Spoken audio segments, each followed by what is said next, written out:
بیان تو جو میں نے قرآن کی آیت پڑھی اس پر ہی کروں گا، لیکن اس سے پہلے ایک چھوٹی سی بات پارسل کرنا چاہتا ہوں۔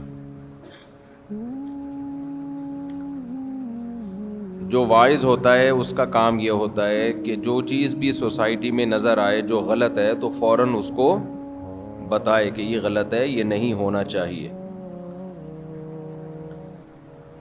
میرے اب سفر چونکہ بہت زیادہ ہو رہے ہیں،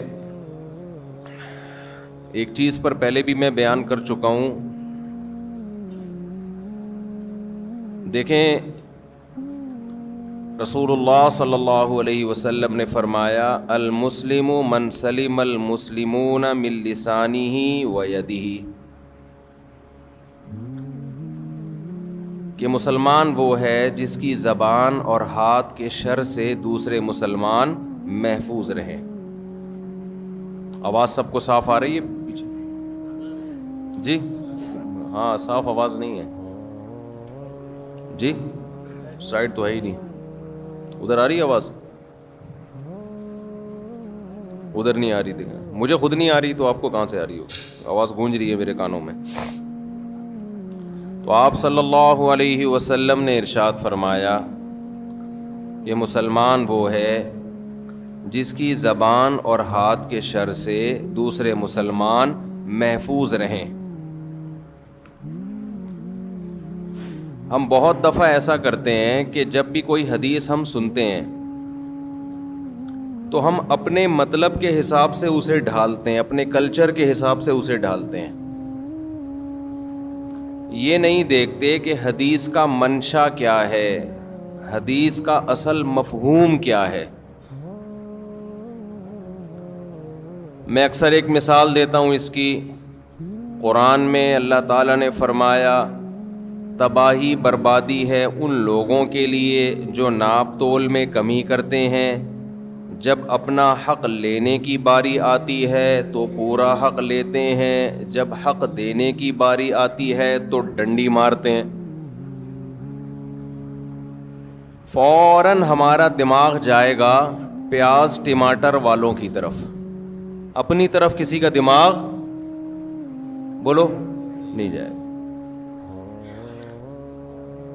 کہ ناپ تول، حالانکہ مطففین کا جو اصل مفہوم ہے وہ صرف ناپ تول میں کمی نہیں ہے، لیکن ترجمہ ایسا کیا جاتا ہے عام طور پہ۔ تو فوراً ہمارا دماغ جائے گا یہ ٹماٹر والے نے جو ڈنڈی ماری ہے نا اس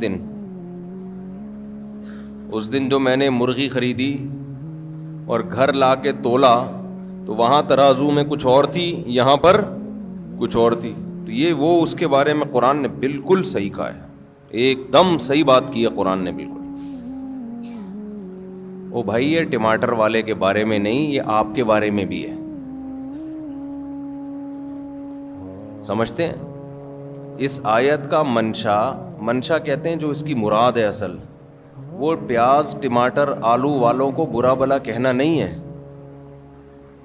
اس کا اصل مقصد ان لوگوں کو برا کہنا ہے کہ جو اپنا حق لینے میں بڑے تیز ہوتے ہیں، دوسروں کا حق دینے میں ڈنڈی مارتے ہیں۔ اب میں ایک مثال سے بات سمجھاتا ہوں۔ جس نے بہن کو وراثت نہیں دی،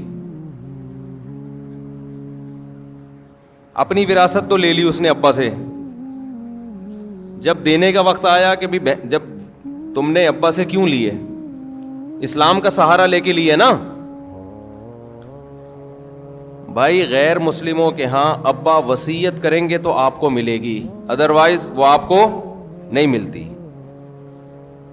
اسلام میں یہ ہے کہ ابا نے وصیت کی ہو یا نہیں کی ہو، بلکہ غلط وصیت بھی کر دی نا کہ میرے بیٹے کو نہ ملے، پھر بھی کس کو ملے گی؟ بیٹے کو ملے گی۔ یہاں جتنا لبرل طبقہ ہے نا سارا اسلام قبول کر لیتا ہے ایسے موقع پہ۔ یہاں ہمارا جتنا لبرل طبقہ ہے نا جو اسلام کو نہیں مانتا، وراثت لینے میں سارے اپنے آپ کو کیا شو کرتے ہیں کورٹ میں کہ میں مسلم ہوں۔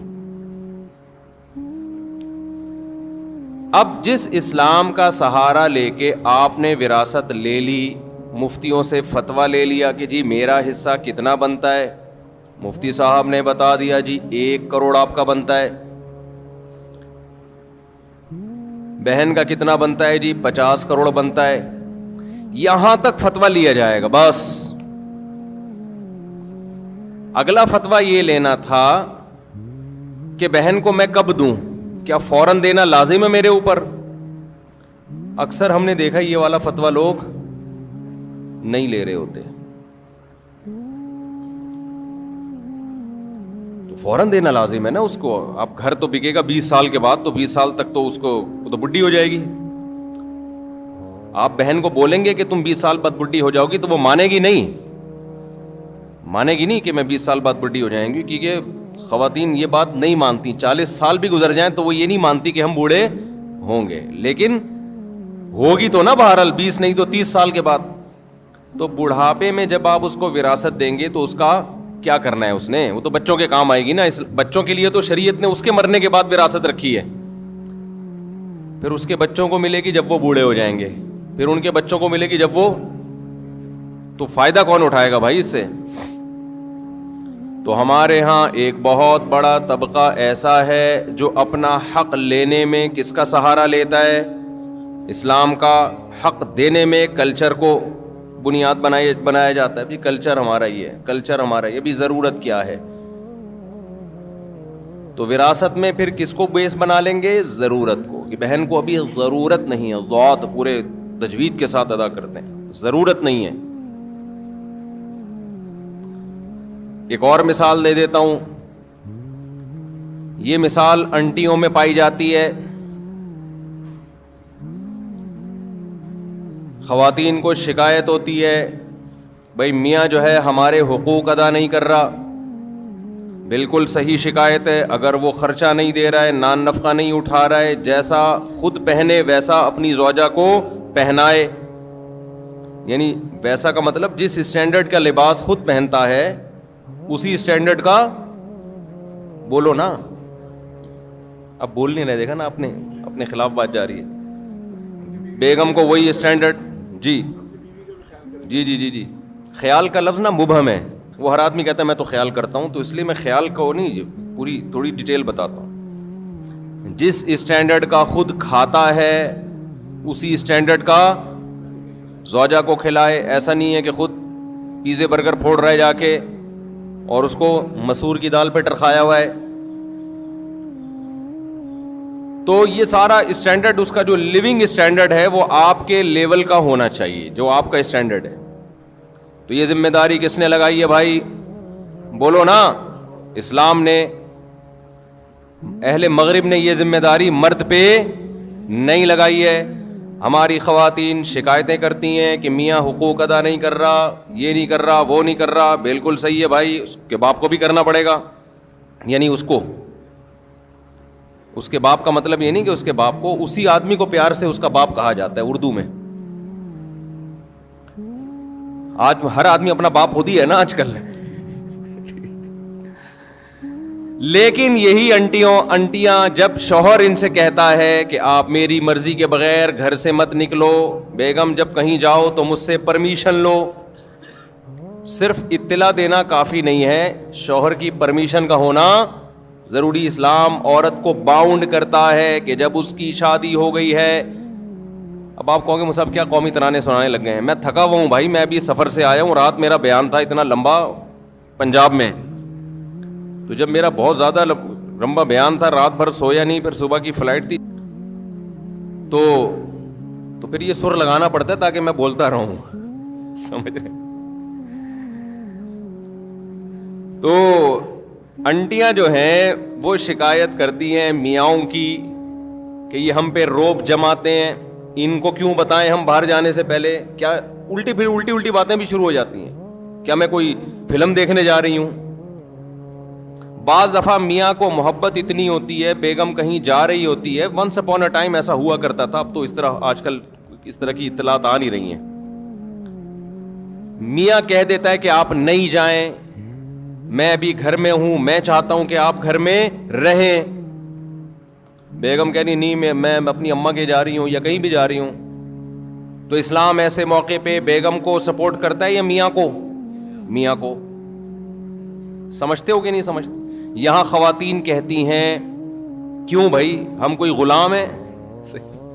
کل میں نے رات پنجاب میں ایک بہت بڑے بورڈ پہ دیکھا ہم کوئی غلام ہیں, تو خواتین نے بھی یہ لفظ سیکھ لیا ہے ہم کوئی غلام ہیں جو ہم بتا کے جائیں. ہے بھائی, ہم کیوں بتائیں کسی کو؟ تم کون ہوتے ہو پوچھنے والے؟ پھر ہر وقت کی پابندیاں لگائی ہوئی ہیں میرے اوپر, ہر وقت کی پابندیاں ٹھیک ہے, یہ غیر اخلاقی حرکت ہے ہر وقت کی پابندی, لیکن بہرحال عورت کو کیا حکم دیا جائے گا کہ وہ اس معاملے میں شوہر کی اطاعت کرے. آج کل جیسے مردوں نے حقوق ادا کرنا چھوڑ دیے تو خواتین بھی بہت ساری لبرل ہوتی جا رہی ہیں, وہ میاں کو بتانا ضروری نہیں سمجھتی. ایسے بھی کیسز آتے ہیں میاں صاحب کہہ رہے ہیں بھائی ان سے نہیں بات کیا کرو, اس سے نہیں جی تم کون ہوتے ہو روکنے والے. تو بھائی جب آپ میاں سے اپنے حقوق لے رہی ہو کس کے نام پہ؟ اسلام اس کو پابند کر رہا ہے, سمجھ لیں آپ. اسلام کے علاوہ کسی کا باپ بھی شوہر کو پابند نہیں کر سکتا, خوب سمجھ لو. اور اسلام کی پابندی اگر نہ ہو تو کوئی بھی زوجہ کے حقوق ادا نہیں کرے گا, قانون کروا ہی نہیں سکتا. پھر یہ ٹاپک چینج ہو رہا ہے, کیا کریں یار. میں خواتین کو بتا رہا ہوں اسلام کی قدر کرو. یہ جو میاں پاکستان میں اور اسلامی ملکوں میں میاں جو خرچہ کرتے ہیں نا بیگموں کے اوپر, جو حقوق ادا کرتے ہیں, یہ اسلام کی وجہ سے کرتے ہیں, یہ گورنمنٹ کے لا کی وجہ سے نہیں کرتے. لا میں اتنی طاقت نہیں ہے کہ حقوق ادا کروا دے.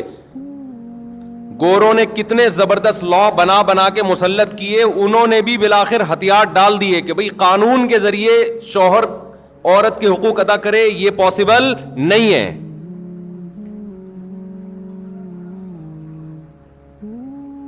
دیکھو ہمارے نبی صلی اللہ علیہ وسلم,